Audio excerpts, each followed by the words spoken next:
Assalamualaikum warahmatullahi wabarakatuh.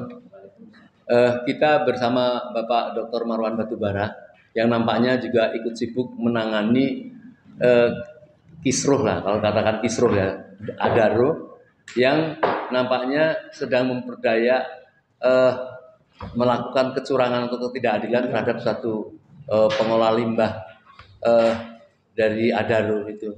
Mungkin Pak Marwan bisa membantu menjelaskan perusahaan yang sedang katakanlah sedang dizolimi oleh Adaro itu. Ini kan jangan begitulah, Adaro perusahaan besar, hanya urusan-urusan begitu aja tidak berbuat adil, apalagi dengan masalah-masalah yang lain. Mungkin itu Pak Moran. Oke, jadi terima kasih. Assalamualaikum warahmatullahi wabarakatuh. Alhamdulillahirabbil alamin. Allahumma sholli ala sayyidina Muhammad. Ya, jadi dalam beberapa hari terakhir ini IRES salah satu ya bersama-sama dengan teman-teman dari alumni UI dan juga beberapa LSM itu sedang mengadvokasi atau berupaya untuk tegaknya hukum dan keadilan bagi perusahaan namanya itu Intan Sarana Teknik. Ini perusahaan yang didirikan oleh salah satu alumni UI bernama Ibnu Rusyid El-Wahabi.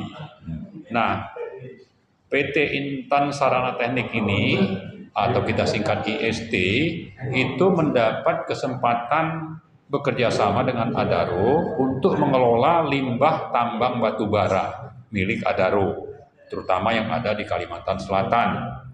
Nah, kerjasama ini dimulai dengan adanya kesepakatan uji coba di tahun 2014 dan di 2015. Ternyata hasil uji coba itu memuaskan dan dapat diterima oleh Adaro. Karena itu dilanjutkan dengan adanya kontrak kerjasama pengelolaan limbah lumpur tambang Adaro oleh PT IST dari 2016 sampai 2020. Nah, ternyata juga teknologi yang ditemukan oleh IST ini secara nasional mendapat penghargaan dari Kementerian SDM. Lalu juga Adaro itu mengapresiasi IST dalam laporan tahunannya di tahun 2016 sampai 2019. Mengapresiasi karena teknologi yang ditemukan itu punya kualitas yang baik untuk masalah lingkungan dan keselamatan kerja, maka dapat penghargaan. Lebih lanjut lagi, ternyata juga teknologi yang namanya itu disebut sebagai geotube dewatering itu secara internasional mendapat penghargaan dari lembaga yang namanya International Fabric Association International, Industrial Fabric Association International. Jadi dapat penghargaan internasional karena memang teknologinya itu berarti cukup baik kalau bicara lingkungan dan keselamatan kerja. Nah, yang jadi masalah ya ada kepentingan dari Adaro mungkin berangkat dari adanya masalah internal di Adaro, disebut-sebut ada kejahatan dilakukan oleh karyawannya, lalu dikait-kaitkan dengan PT IST bahwa IST ini terlibat dalam kejahatan oleh karyawan tersebut, maka dilaporkanlah kejahatan itu ke Bareskrim Polri. Ya, laporan ini akhirnya menghasilkan Bareskrim menetapkan 4 tersangka. Ya. Yang melaporkan dari pihak Adaro. Dari Adaro. Yang jadi tersangka itu karyawannya sendiri namanya Wawan, lalu Mas Ibnu dari IST, ya. Lalu ada satu lagi dari IST juga. Jadi ada orang-orang yang memang dijerat dengan delik melanggar Undang-Undang KUHP nomor 3 pasal 378 dan juga Undang-Undang JPU KPPU pasal 3 ya. Nah, oleh Pengadilan Negeri Jakarta Selatan, proses pengadilannya itu berlangsung dari bulan Mei sampai September. Mas Ibnu itu diputus bebas murni, tidak bersalah. Yang dari pihak Adaro tadi Ibnu. bukan siapa Ibnu ini, yang kontraktornya ini, ya tidak bersalah karena memang faktanya tidak ada pelanggaran hukum yang dilakukan, ya, yang ada adalah malah penghargaan. Bagaimana bisa? Dan hakim juga sudah membuktikan bahwa IST Mas Ibnu sebagai dirut perusahaan IST itu terbukti tidak bersalah.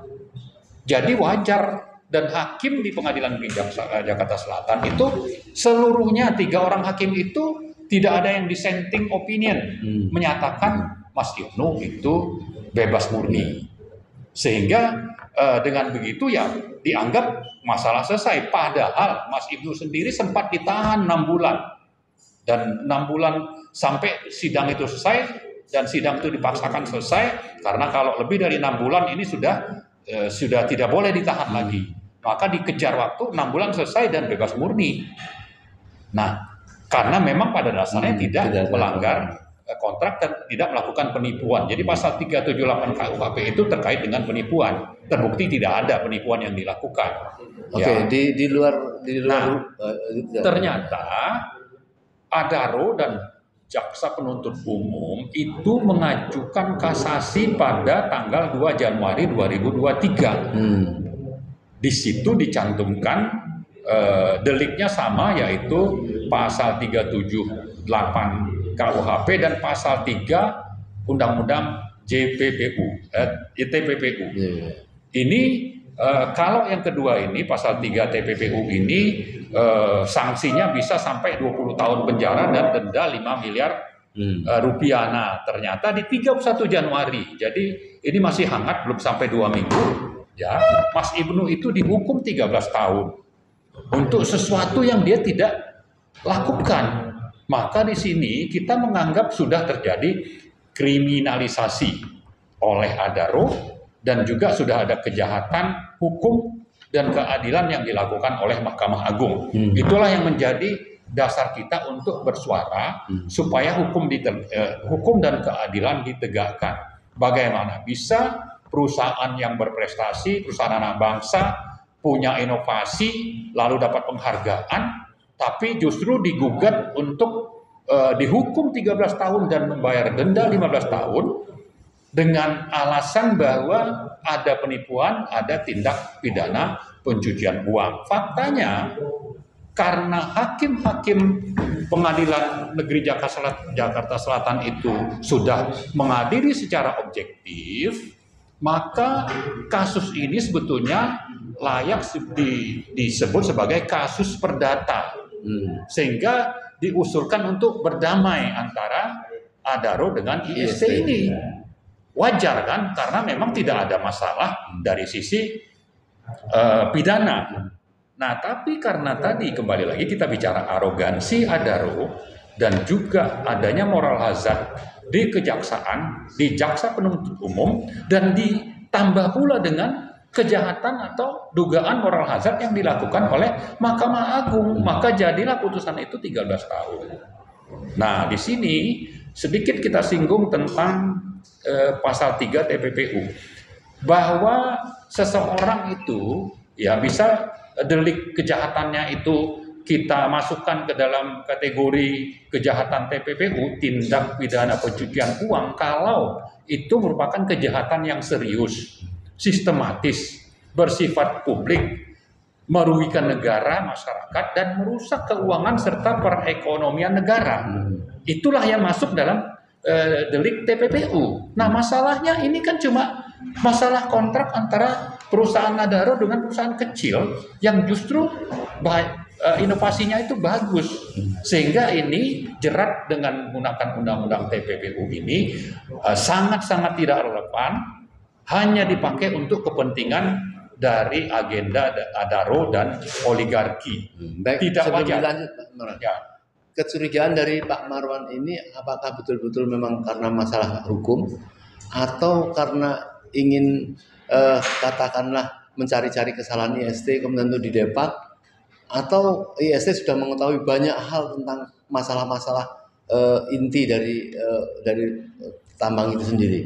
Ya, kalau kita bicara kepentingan dari siapa yang terlibat di sini, bahwa hukum dipakai untuk kepentingan, bukan hukum itu dijadikan panglima untuk merujuk kalau ada perselisihan kontrak. Justru yang terjadi adalah hukum dipakai untuk menjalankan agenda-agenda Adaro dan oligarki. Itulah yang ada. Kenapa? Karena yang dipakai itu alasannya Undang-Undang TPPU. Sementara yang kita lihat secara objektif, masalahnya tidak sampai begitu besar. Jadi masalah kecil. Nah, karena itu kita wajar mencurigai adanya kepentingan dari Adaro misalnya, ya kan, untuk mendepak IST, untuk mendapatkan teknologinya digunakan sendiri. Ya kan, ternyata kan teknologi itu sudah dipakai sekarang oleh Adaro sendiri, tapi yang mengerjakan bukan lagi IST. Kasihan ya, sudah berkeringat mengerjakan sejak awal, habis itu seolah sudah bisa mengerjakan sendiri dengan teknologinya.